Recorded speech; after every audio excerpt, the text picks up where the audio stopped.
The Last of Us is widely considered to be one of the best games of all time, and arguably the single best game on the PS3. It really is that good. But I'm not telling you anything new there. Everyone knows that. Also, everyone who's familiar with the game knows the plot, the characters, and the ending. So rather than be another one of those bullshit videos that claims to further explain the characters, plot, or themes, but really just tells you the basic of what you already know from playing the game, I want to get in depth and really look at the nuances of the game. So yeah, going into this with the idea that the viewer is already familiar with the characters. The Last of Us walks a very fine line between giving the player just enough information to advance the plot and character development, but also leaving you craving more details. It's direct and to the point. There's very little fluff and essentially no wasted time here, which means you have to read between those same fine lines to get the whole story. It's debatable who the true main character of the game is between Joel and Ellie. It's really Ellie's story, while Joel is there more to react to the circumstances and advance the plot.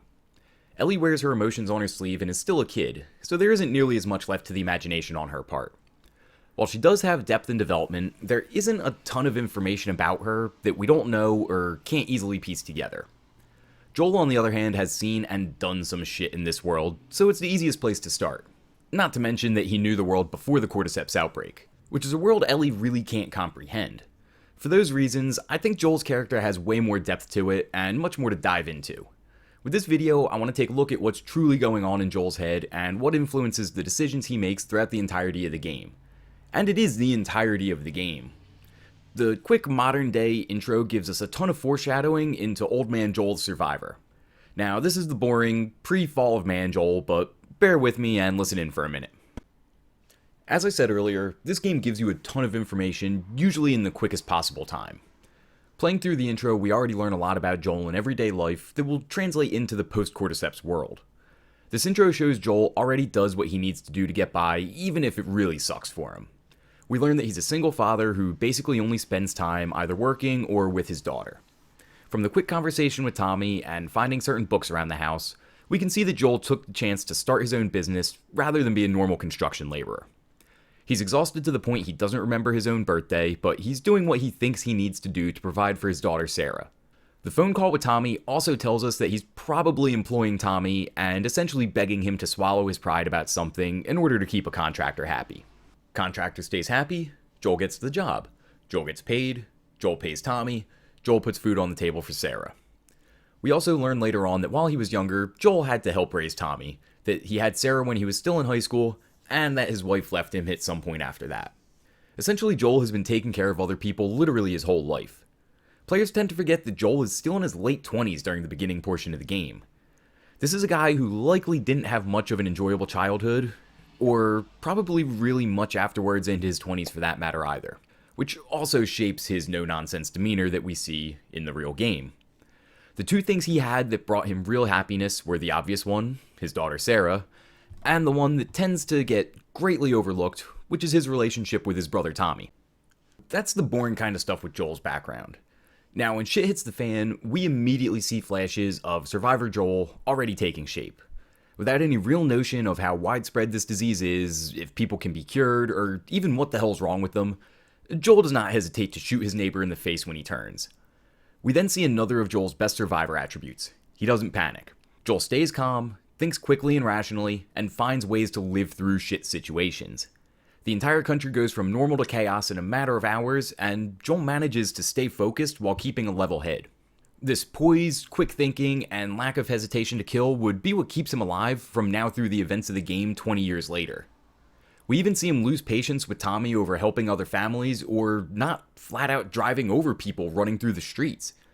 Immediately we see Joel say, "Fuck everyone who's not my family." Again, this isn't post-outbreak seen some shit Joel. This is just got home from a normal day of work, Joel having no problem whatsoever leaving people behind and shooting his neighbor in the face. Granted, his neighbor had turned and likely just killed the dog that was outside, but think about it. How quick would you be to pull the trigger on someone you knew without any details other than something is wrong? Sarah even states that she just saw him that morning and he was fine. I stress these little things because we then see Sarah's death, and then get into the 20-year time skip to start the game. Seeing as how Joel had little to no panic or remorse while humanity was still thriving, It goes to show just how cold and dangerous Joel has truly become when the real game starts. As I'm going to repeat for most of this video, a lot of the story is in the details. Those details I'm going to point out chronologically gameplay-wise, but I'll also have to jump around to different points to explain why they matter so much in the present. Does that make sense? Well, it's going to have to. With that said, before I start chronologically, I'm going to get into one specific scene that sums up a lot of Joel's issues and his behaviors, and that's the scene with him and Ellie after she runs away from Tommy's community. Is this really all they had to worry about? Boys, movies, deciding which shirt goes with which skirt. It's bizarre. Get up. We're leaving. And if I say no? Do you even realize what your life means? Huh? Running off like that, putting yourself at risk? It's pretty goddamn stupid. Well, I guess we're both disappointed with each other then. What do you want from me? Admit that you wanted to get rid of me the whole time. Tommy knows this area Oh, better fuck than... that. Well, I'm sorry. I trust him better than I trust myself. Stop with the bullshit. What are you so afraid of? That I'm gonna end up like Sam? I can't get infected. I can take care of myself. How many close calls have we had? Well, we seem to be doing all right so far. And now you'll be doing even better with Tommy. I'm not her, you know. What? Maria told me about Sarah. Ellie? And You are treading on some mighty thin ice here. I'm sorry about your daughter, Joel. But I have lost people too. You have no idea what loss is. Everyone I have cared for has either died or left me. Everyone fucking except for you. So don't tell me that I would be safer with someone else, because the truth is I would just be more scared.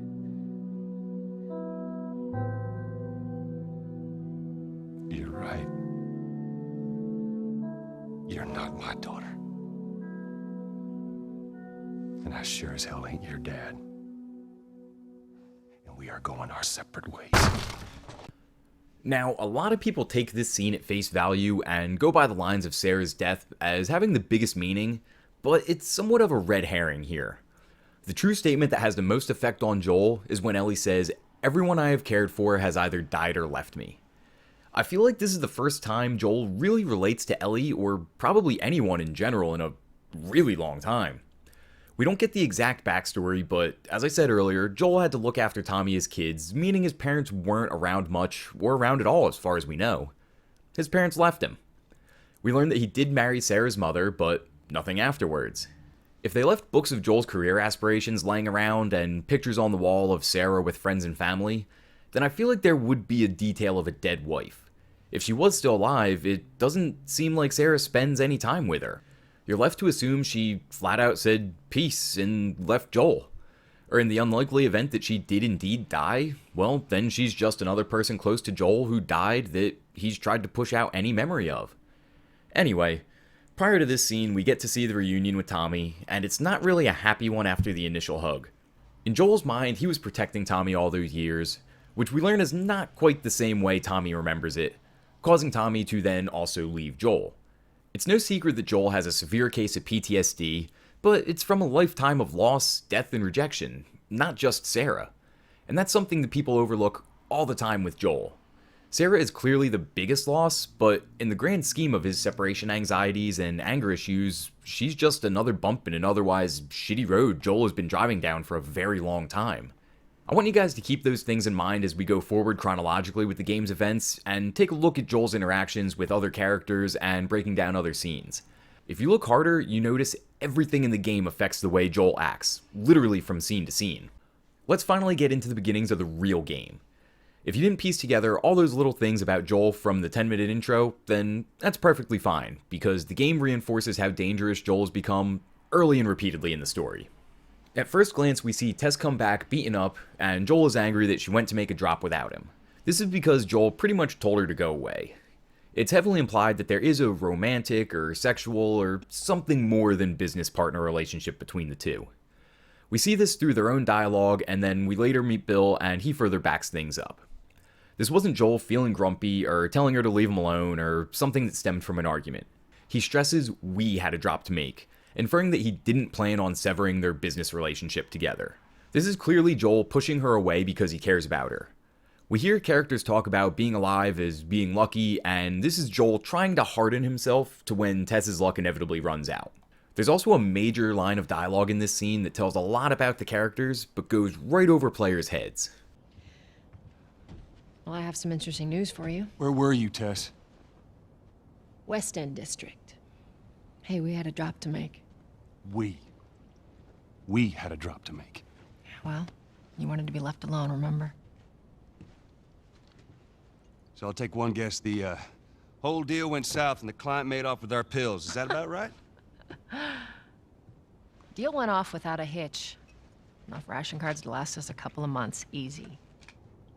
You want to explain this? I was on my way back here, and I got jumped by these two assholes, all right? And yeah, they got a few good hits in, but... Look, I managed. Give me that.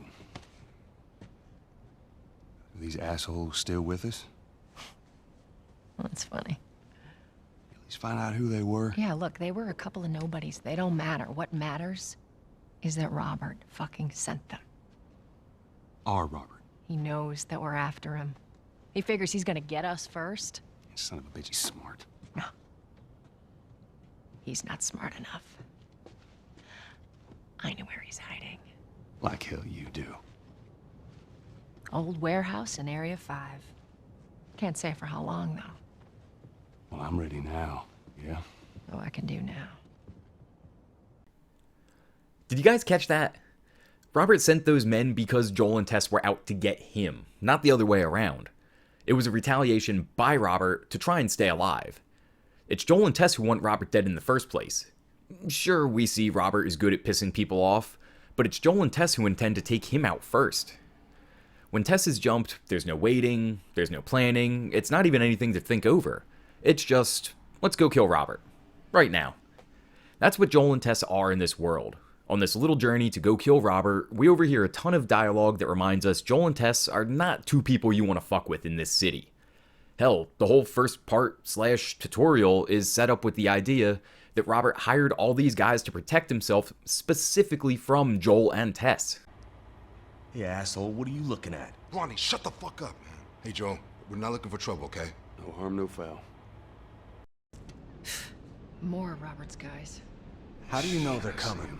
Two of our guys died trying to take Tess out. I guarantee that she and Joel are on their way here right now to get Robert. Jesus. We shouldn't have taken this job. Good. Let's do another once-over and then head out. It's getting close to curfew. What about Robert? Who's he holing up with tonight? Guy's too paranoid to stay here by himself. Fuck if I know. We'll check in with the others and come up with something. We should have brought more people. They just slow us down. Yeah, you're right.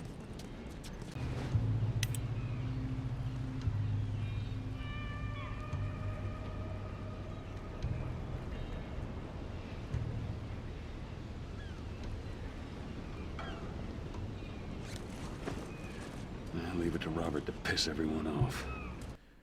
We see that Tess is more of the leader of their little operation, while Joel is essentially the muscle. It's obvious Tess can handle herself perfectly fine and command respect on her own, but it's clear that Joel is the one to really watch out for. It also helps that it seems like wherever Tess points, Joel goes.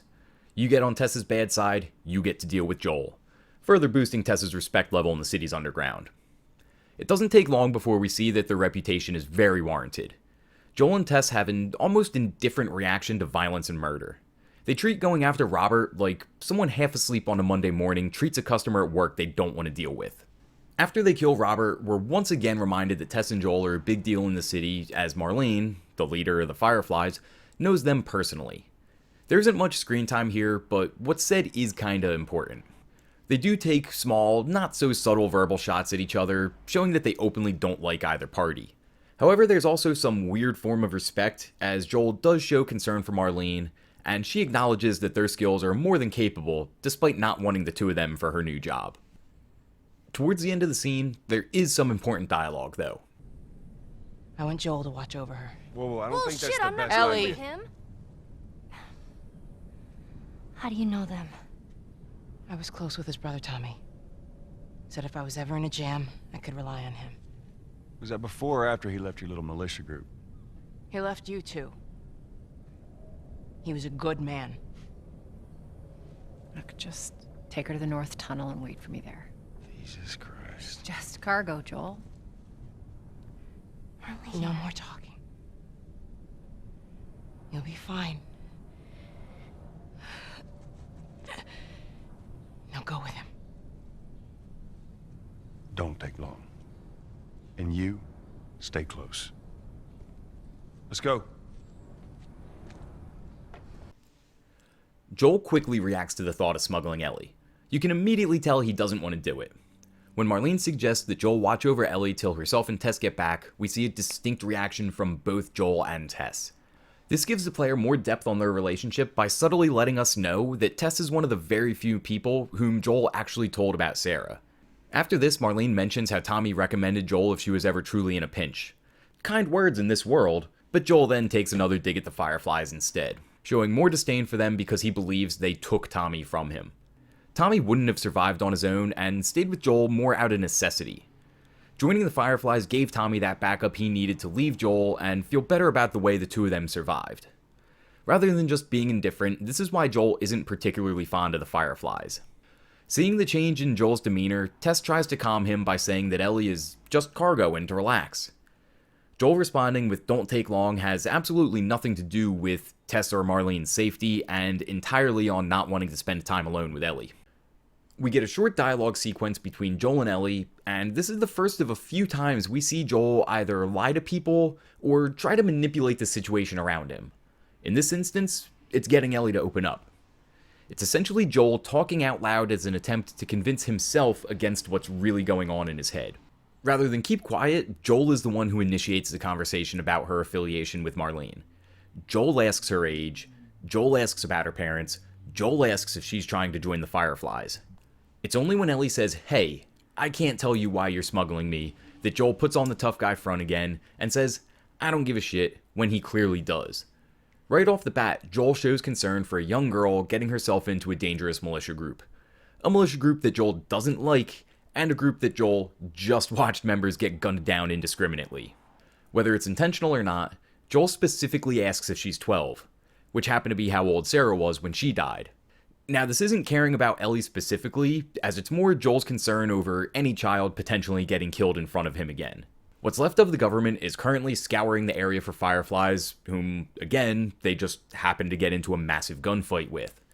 Anyone where they shouldn't be at this moment is likely going to get shot at. If Joel didn't give a shit, he wouldn't have asked any questions. When he doesn't get the answers he wants, he then shells back off and essentially lies to himself out loud saying that he doesn't give a shit about what happens to a kid. When they get to the safe room, Joel simply takes a nap and says he's killing time. Eventually he falls asleep, but this is mostly a way that he doesn't have to spend any extra time with Ellie while they wait. He visibly reacts when Ellie mentions his watch, and then visibly has nightmares now being reminded of Sarah dying in his arms. As Tess walks in, yet again we see Joel start to question Ellie about the Firefly's fixation with her. At this stage of the game, he cares about the idea of Ellie and the memories she puts back in his head, but not as much about Ellie the actual person, if that makes sense. We skip ahead to outside the city walls, and nothing of note personality-wise happens here, but just another instance of Joel having no hesitation to kill. Right when he sees an opening after Ellie stabs the guard, Joel takes him down and turns his own gun on him. We see the second soldier hesitate for just a split second, and all that gets her is a bullet in the head courtesy of Tess. While Joel and Tess attack to kill, the younger Ellie actually apologizes to the guard and says she assumed they'd only tie up the guards. But once you find out Ellie is infected and then escape the police, we do get a quick scene of Joel not wanting to transport Ellie any further. Tess believes this could be a big deal, and Joel brushes it all off, saying they've heard of stories about a cure before, and it's not worth the risk of facing what's beyond the safe zone. Tess isn't buying it and simply looks at Ellie, then tells Joel, "I get it," and continues on without leaving it up for discussion. Once again, this is Joel bullshitting and trying to manipulate the situation around him. He just watched Ellie get put in front of gunfire and death, and now potentially infected. Not to mention Tess's involvement in all this. He's already tried to push her away to brace himself for anything bad that could happen with her. Tess writing off Joel's excuse of not wanting to run into what's out there also subtly reminds the player yet again how broken Joel is. With the information we've already been given about the two, we know Joel has no fear of the infected or the outside world. And Tess knows this too, hence why she keeps calling his bullshit.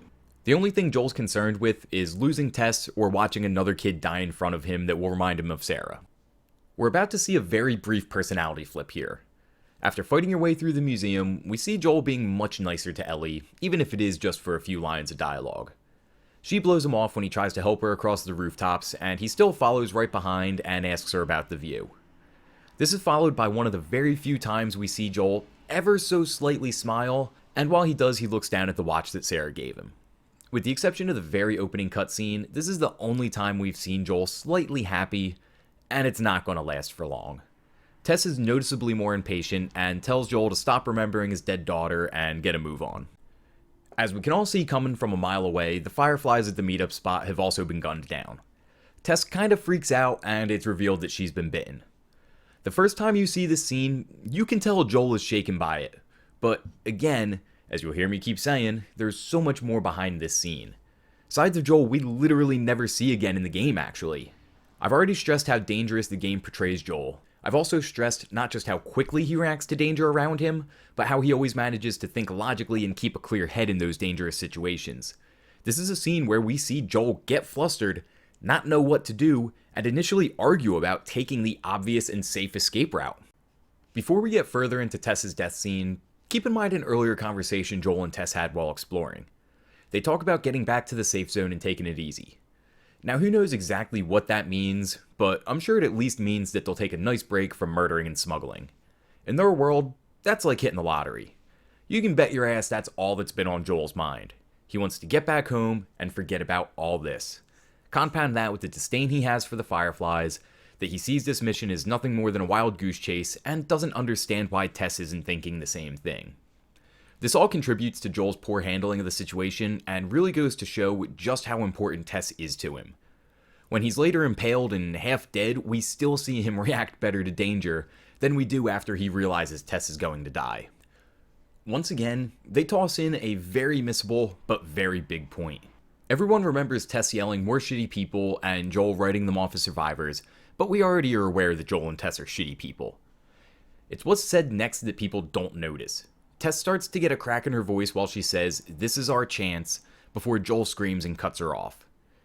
Tess was about to plead with Joel and say helping Ellie is their chance at some sort of penance or redemption for years of being those shitty people. Throughout the game, we never see Joel have remorse for killing people. It's the other way around, actually. He gets angry when it's brought up or even questioned why. Joel truly doesn't give a fuck about the people he's killed or why he did it. I would have said the exact same thing about Tess, but that one quick little half line of barely heard dialogue shows the opposite. She doesn't want to help try to find a cure because it's the right thing to do. She wants to do it as an act of contrition for herself and Joel. Those are two extremely different motives. Anyway, back on topic to Joel.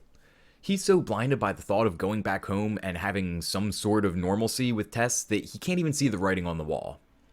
It doesn't occur to him that Tess is acting frantic because she's been bitten. Ellie points it out and he still makes Tess show him before he believes it. This is a really sad scene when you think about it. Tess's reaction goes from 0 to 60. Joel hears infected and takes a step back instinctively. At first, Tess is looking everywhere but at Joel, and her first thought is to apologize to him. She's about to die and she tries to say "I'm sorry" to Joel. He then harshly cuts her off and makes her show it, and her demeanor changes to straight anger, while Joel's changes to disbelief. Tess then reminds Joel that her fresh wound is already worse than Ellie's. Try and put yourself in that position. For 20 years, the world has crumbled and been a literal hell on earth, and the way you realize this potential cure isn't bullshit is by losing the one person you have left in this hell on earth that you give a shit about. Oh, and you have a tepid agreement with that person to actually relax and try to enjoy life together for now. For Joel's PTSD and separation issues, this is the equivalent of the love of your life calling you, saying they won the lottery and want to get married, only to then get hit by a speeding garbage truck while you watch them cross the street. It's further showed that Joel's head is spinning right now because not once, but twice he tries to stay behind with an already infected Tess and fight off the military with her like it'll save her in the end. She has to physically push Joel away to snap him back to reality. That indifference and lack of poise is a side of Joel we literally never see again throughout the game.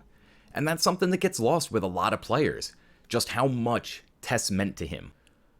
Joel eventually runs away as Tess takes a deep breath before putting her game face back on. She's quickly killed by the military while Joel escapes with Ellie. Later on during that escape in the subway, any doubt Joel has is washed away when he witnesses Ellie breathe in spores and have no reaction at all. Once back outside, Joel makes his mind up that he's going to follow through with this mission, like Tess had pleaded for. As we start the rest of the game, this isn't about protecting Ellie or finding a cure. It's about Joel trying to fulfill Tess's dying wish. He scolds Ellie and tells her to never bring up Tess again. Joel pushes all these memories down, and now his new reason for survival is getting Ellie to Tommy's, while Tess now joins the list of people who've either died or left him. Because Tess is only mentioned briefly again after this, people forget how much this affected Joel.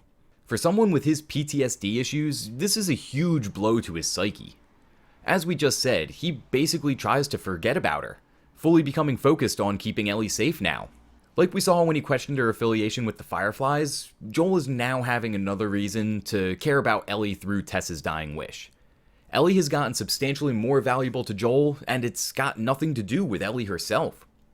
At this stage in the story, he really couldn't care less about Ellie the person still.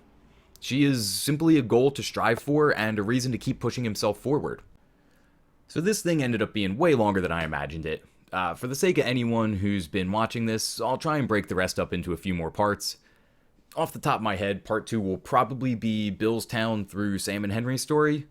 So, if you've given enough of a shit to watch this, seriously, thanks a lot. I've been trying to really break down Joel's character and hopefully not just retell a long-winded version of what's obvious in the plot, because honestly I hate these shitty clickbait videos and don't want to be another one of those. I fucking love this game, and hopefully you enjoyed the video, and we'll keep an eye out for part 2, which hopefully won't take me anywhere near as long to make. Thanks again, and see you guys.